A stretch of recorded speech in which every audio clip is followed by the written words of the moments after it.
রীতি মেনে ঠাকুর শ্রী শ্রী রামকৃষ্ণের জন্মের নবমী তিথিতে বিশেষ পুজো পাঠ অনুষ্ঠিত হল আরামবাগের কয়রাপাড়ায়। শনিবার রামকৃষ্ণ দেবের নবমী তিথি পালন করা হলো। আরামবাগ পৌরসভার ৯ নম্বর ওয়ার্ডে মা অভয়া ও তেলোভেলো ভক্তমণ্ডলীর সদস্যরা একত্রিত হয়ে রামকৃষ্ণ পরমহংস দেবের নবমী তিথিতে বিশেষ পুজো পাঠের আয়োজন করেন। জানা গেছে মা শারদাকে শুক্লপক্ষের নবমী তিথিতে ডাকাতেরা ঘিরেছিল, আর এই ঘটনাকে সামনে রেখে নবমী তিথিতে এইভাবেই দিনটিকে পালন করেন। এই বছর ২৭তম বর্ষে পদার্পণ করলো এই অনুষ্ঠান। ভোর থেকেই সারাদিন ব্যাপী চলে পুজো পাঠ। বিভিন্ন প্রান্ত থেকে ভক্তের আগমন হয় এই দিনে। সকালে রামকৃষ্ণ পরমহংস দেবের এবং শারদা মায়ের ছবি নিয়ে চলে নগর পরিক্রমা, আর এই পরিক্রমাতে দেখা যায় প্রতীকী ডাকাত সাজতে।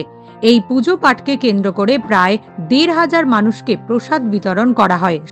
আমাদের কয়রাপাড়া মা অভয় ও তেলোভেলো ভক্তমণ্ডলী আয়োজিত এই যে বাৎসরিক অনুষ্ঠান, এই বাৎসরিক অনুষ্ঠানটা মূলত যে দিব্যত্রয়ী শ্রী শ্রী ঠাকুর, শ্রী শ্রী মা ও স্বামীজি এদের নিয়ে আমরা পূজা পাঠ এবং বিশেষ করে মা শারদা দেবী যখন তিনি কামারপুকুর থেকে দক্ষিণেশ্বরে যাচ্ছিলেন, সেই সময়েতে তেলোভেলোর মাঠে তিনি পিছিয়ে পড়েন।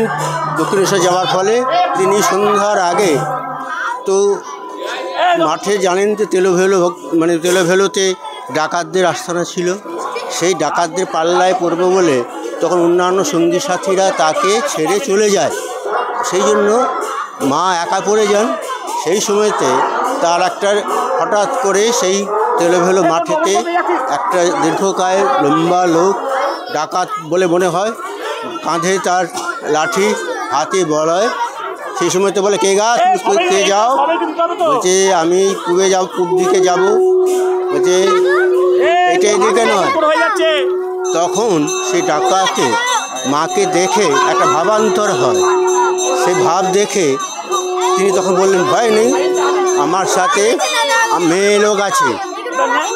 তারপরেতেই সে মেয়ে লোক অর্থাৎ ডাকাতের স্ত্রী, তারা তাকে তখন বলল, তার কাছে এলো।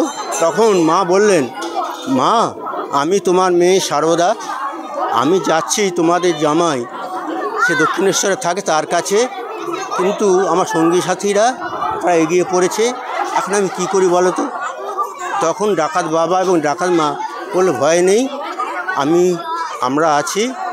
এই বলে তার মা তাদেরকে নিয়ে আস্তে আস্তে পথ চলতে লাগলো। কিন্তু মা এতটাই ক্লান্ত ছিল যে চলতে পারছিল না। তখন ডাকাত বাবা এবং ডাকাত মা তারা বললো, কোনো চিন্তা নেই, তারা একটা চটিতে যে আশ্রয় নেয় এবং মা তাকে মা যে ওই ডাকাত মাকে সেই আঁচল বিছিয়ে মাকে আশ্রয় দেয় এবং সেই ডাকাত বাবা একটা মুড়ি মুড়কি নিয়ে তাকে খাওয়ায় রাত্রিবেলায় তারা পাহারা দেয়।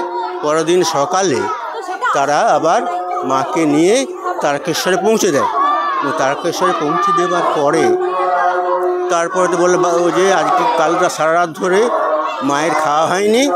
ডাকাত বাবাকে বলল যে তুমি যাও বাজার থেকে বাজার করে নিয়ে এসো, কিছু খাবার নিয়ে সেবা করবে। এদিকে অন্যান্য সঙ্গী সাথীরাও চলে এসছে। সেই সময়তে তারপরেতে তারা দুপুরে খাওয়া দাওয়া করে তারপরেতে আবার তাদেরকে পরে চলতে চলতে পথে চলে দেয়। তখন তারা দুজনেই কাঁদতে থাকে, বললে, মা যে আবার কবে দেখা হবে জানি নয়, তুমি যদি দক্ষিণেশ্বরে যাও তোমার জামাই থাকে, তোমার আদর যত্ন করবে।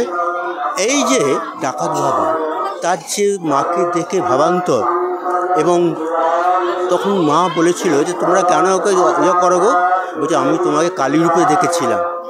তো সেই মাকে দেখে এই যে তার ভাবান্তর এবং অহৈতুকী কৃপা হয়েছিল, সেইটা উপলক্ষে আমরা আজকে এই অনুষ্ঠানটা পালন করি। সব মিলিয়ে এদিন এই পুজো পাঠকে কেন্দ্র করে এলাকার মানুষের উৎসাহ ছিল চোখে পড়ার মতো।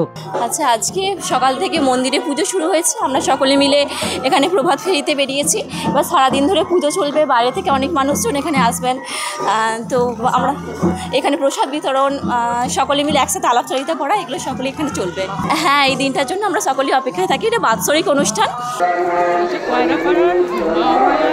ভক্তমণ্ডলী এটি একটা বাৎসরিক সাধারণতম একটা অনুষ্ঠান। এটা হচ্ছে মা সারদা দেবী যখন মানে কামারপুর থেকে দক্ষিণেশ্বরে যাচ্ছিলেন, যাওয়ার পথে যে ডাকাতরা ঘিরেছিলেন, সেই ডাকাতদেরকে আমরা সাজিয়ে সেই অনুষ্ঠানটাকে আমরা ভালোভাবে পালন করার চেষ্টা করি। ভোর 4টে থেকে মঙ্গল আরতি আমাদের শুরু হয়েছে।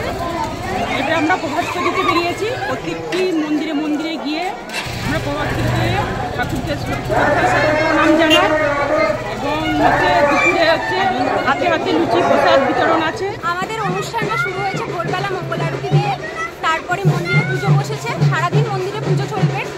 আর আমরা এখন ঠাকুর মায়ের প্রতিকৃতি নিয়ে গ্রাম পরিক্রমাতে বেরিয়েছি। তো ওখানে আমাদের অনুষ্ঠানের জায়গায় ওখানে হাতে হাতে প্রসাদ বিতরণ চলছে। দুপুরবেলাও প্রসাদের ব্যবস্থা আছে। আর বিকেলবেলা বিভিন্ন মঠ থেকে মহারাজরা এসে ধর্মসভা করে।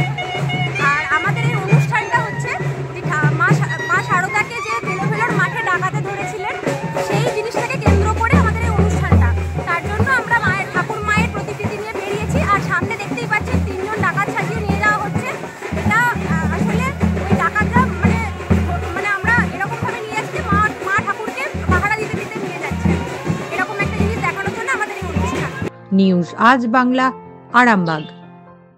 ঘর হবে সেরার সেরা, সবার কাছে মডেল, চিন্তা কিসের, সঙ্গে আছে কেবি মার্বেল।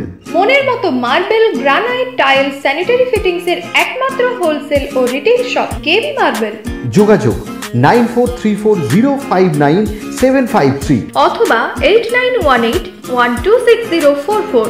আমাদের ঠিকানা বসন্তপুর, আমতলা মোড়, আরামবাগ, হুগলি। সাজাবো আমি স্বপ্নের বাড়ি, কেবি মার্বেলসে দেবো পারি।